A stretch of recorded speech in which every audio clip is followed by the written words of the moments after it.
கலை astro channel நேயர்கள் அனைவருக்கும் வணக்கம். இன்னைக்கு வீடியோல என்ன பார்க்க போறோம்னு பார்த்தீங்கன்னா 29/3/2025 அன்று திருக்கணித பஞ்சாங்கத்தின்படி சனி பெயர்ச்சி நடக்கிறது. இந்த சனி பார்த்தீங்கன்னா கும்ப ராசியிலிருந்து மீன ராசிக்கு பார்த்தீங்கன்னா நிரந்தரமாக இடப்பெயர்ச்சி ஆகிறார். இந்த மீன ராசிக்கு வர்ற சனியினால அனைத்து ராசிகளுக்கும் என்ன விதமான தீய பலன்கள் நடக்குமோ அதுக்குரிய தீர்வுகள் என்ன அப்படிங்கிறத நம்ம இந்த வீடியோல பார்க்க போறோம். ஏன்னா சனியினுடைய பார்வையானது 3, 7, 10 இந்த பார்வையின் மூலமா பார்த்தீங்கன்னா ஒவ்வொரு ராசிக்கும் தீய பலன்கள் நடைபெறுவதற்கான வாய்ப்பு இருக்கிறது. அதே நேரம் சனி இருக்கிற இடத்துலயும் பார்த்தீங்கன்னா சில நேரங்களில் கெடுப்பதற்கான வாய்ப்பும் இருக்கிறது. இதுக்கு எல்லாமே என்ன தீர்வுகள் என்று ஒவ்வொரு ராசிக்கும் நம்ம டீட்டெயிலா பார்க்க போறோம். கும்ப ராசினியர்களை சனியானவர் உங்களுடைய ராசிக்கு 2ஆம் இடத்துக்கு வருகிறார். 2ஆம் இடத்துல வர்ற சனிக்கு பார்த்தீங்கன்னா குடும்ப சனி அல்லது வாக்கு சனின்னு சொல்லி பேரு. அதாவது தற்போது நீங்க 7.5 சனியில 3வது பகுதியான குடும்ப சனியினுடைய பிடியில இருக்கிறீங்க. இந்த நேரத்துல அவர் குடும்பத்துல பலவிதமான தொல்லைகள் கொடுப்பதற்கான வாய்ப்பு இருக்கிறது. அதனால இந்த சனியினுடைய பிடியிலிருந்து நீங்க எப்படி தப்பிக்கலாம் அப்படிங்கறத நம்ம இந்த வீடியோல பார்க்க போறோம். சனியானவர் உங்களுடைய ராசிக்கு 2ஆம் இடத்துல இருக்கிறதுனால நிச்சயம் நீங்க பேசுற பேச்சுக்கள்னாலே பாத்தீங்கன்னா குடும்பத்துல சண்டைகள் வருவதற்கான வாய்ப்பு இருக்கிறது.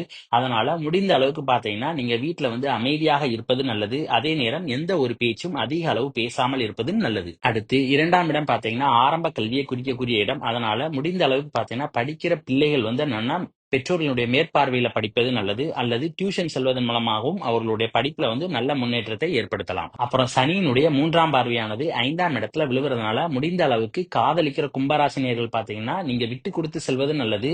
அப்பதான் உங்களுடைய காதல்ல நீங்க ஜெயிக்க முடியும். இல்லை என்றால் உங்கள் இருவருக்கும் இடையே பிரச்சனைகள் வருவதற்கான வாய்ப்பு இருக்கிறது. அடுத்து 5ஆம் இடம் பாத்தீங்கன்னா பிள்ளைகளை குறிக்கக்கூடிய இடம். அதனால முடிந்த அளவுக்கு பாத்தீங்கன்னா உங்களுடைய பிள்ளைகளிடம் நீங்கள் விட்டு கொடுத்து போவது நல்லது. இல்லை என்றால் அவர்களிடம் அன்பாக அனுசரணையாக நடந்து கொள்வது நல்லது. அப்படி இருந்தா மட்டும்தான் அவங்க நீங்க சொல்ற பேச்சை கேட்பாங்க. இல்லை என்றால் உங்களுக்கும் பிள்ளைகளுக்கும் பாத்தீங்கன்னா சண்டைகள் அதிக அளவு வருவதற்கான வாய்ப்பு இருக்கிறது. அடுத்து சனியினுடைய 7ஆம் பார்வையானது உங்களுடைய ராசிக்கு 8ஆம் இடத்துல விழுவுறதுனால முடிந்த அளவுக்கு இந்த சமயத்துல கோர்ட்டு கேஸ் செல்லாமல் இருப்பது நல்லது. ஏன்னா சனி 2ஆம் இடத்துல இருக்கிறதுனால குடும்பத்துல பிரச்சனைகள் வருவதற்கான வாய்ப்பு இருக்கிறது. அதனால முடிந்தவரை குடும்ப பிரச்சனைகளை பேசி தீர்த்து கொள்வது நல்லது. கோர்ட்டுப்படி ஏறாமல் இருப்பதும் ரொம்ப நல்லது. இதனால தேவையில்லாத விரயங்களும் அவமானங்கள் ஏற்படுவதை தவிர்க்க முடியும். அடுத்து சனியுடைய 10ஆம் பார்வையானது உங்களுடைய ராசிக்கு 11ஆம் இடத்துல விழுவுறதுனால இந்த சமயத்துல எந்த ஒரு முதலீட்டிலையும் இன்வெஸ்ட்மெண்ட் பண்ணாமல் இருப்பது நல்லது. ஏன்னா நீங்க புதிதாக ஏதாவது ஒரு இன்வெஸ்ட்மெண்ட் பண்ணணும்னு நினைச்சீங்கன்னா இந்த சமயத்துல அதனால நஷ்டங்கள் ஏற்படுவதற்கான வாய்ப்பு இருக்கிறது. அடுத்து இந்த சமயத்துல முடிந்த அளவுக்கு கோழிப்பண்ணை, ஆட்டுப்பண்ணை இந்த மாதிரியான விஷயங்கள்ல ஈடுபடாமல் இருப்பது நல்லது. ஏன்னா ஈடுபட்டீங்கன்னா நிச்சயம் நஷ்டங்கள் வருவதற்கான வாய்ப்பு இருக்கிறது. சனியானவர் உங்களுடைய ராசிக்கு 2ஆம் இடத்துல இருக்கிறதுனால முடிந்த அளவுக்கு கண்கள் மற்றும் பற்கள்ல ஏதாவது பிரச்சனை இருந்துச்சுன்னா ஆரம்பத்திலே ட்ரீட்மெண்ட் எடுத்துக்கொள்வது நல்லது. இல்லைன்னா பின்னால பெரிய அளவுக்கான பாதிப்புகள் வருவதற்கான வாய்ப்பு இருக்கிறது.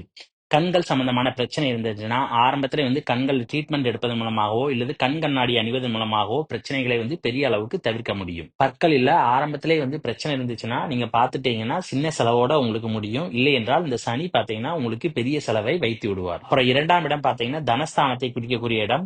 இந்த இடத்துல சனி இருக்கிறதுனால நிச்சயம் வரவுக்கு மீறிய செலவுகளை ஏற்படுத்துவார். ஆகையால் முடிந்த அளவுக்கு பாத்தீங்கன்னா உங்களுடைய குடும்பத்துல செலவுகளை கட்டுப்படுத்தி செலவு செய்வது நல்லது.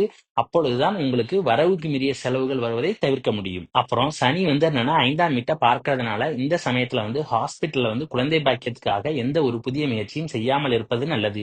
ஏன்னா நீங்க இப்ப செஞ்சீங்கன்னா தேவையில்லாம உங்களுக்கு செலவுகள் ஏற்படுவதற்கான வாய்ப்பு இருக்கிறது. ஆகையால் ஒரு நல்ல காலகட்டத்துல பாத்தீங்கன்னா நீங்க இந்த முயற்சிகளை செய்தால் நிச்சயம் உங்களுக்கு குழந்தை பேர் கிடைப்பதற்கான வாய்ப்பு இருக்கிறது. அப்புறம் 5ஆம் இடம் பாத்தீங்கன்னா உங்களுடைய அப்பாவை குறிக்கக்கூடிய இடம். ஆகையால முடிந்த அளவுக்கு பாத்தீங்கன்னா உங்களுடைய தாத்தாவினுடைய உடல்ல கவனம் செலுத்துவது நல்லது. சனியினுடைய 7ஆம் பார்வையானது உங்களுடைய ராசிக்கு 8ஆம் வீட்டுல விழுவுறதுனால முடிந்த அளவுக்கு இரவு நேரங்கள்ல பயணம் செல்வதை தவிர்க்க வேண்டும். ஏன்னா இரவு நேரங்களில் பயணம் செய்தால் நிச்சயம் விபத்துக்கு சமமான கண்டங்களை இந்த சனி ஏற்படுத்துவார். ஆகையால் முடிந்த அளவுக்கு பாத்தீங்கன்னா இரவு நேரங்கள்ல கும்பராசிக்காரர்கள் பயணம் செய்வதை தவிர்ப்பது நல்லது. அப்புறம் இந்த வீடியோ பிடிச்சிருந்தா லைக் பண்ணுங்க, ஷேர் பண்ணுங்க, கமெண்ட் பண்ணுங்க. மறக்காம பக்கத்துல உள்ள பெல் பட்டனை கிளிக் பண்ணிருங்க. தேங்க்யூ.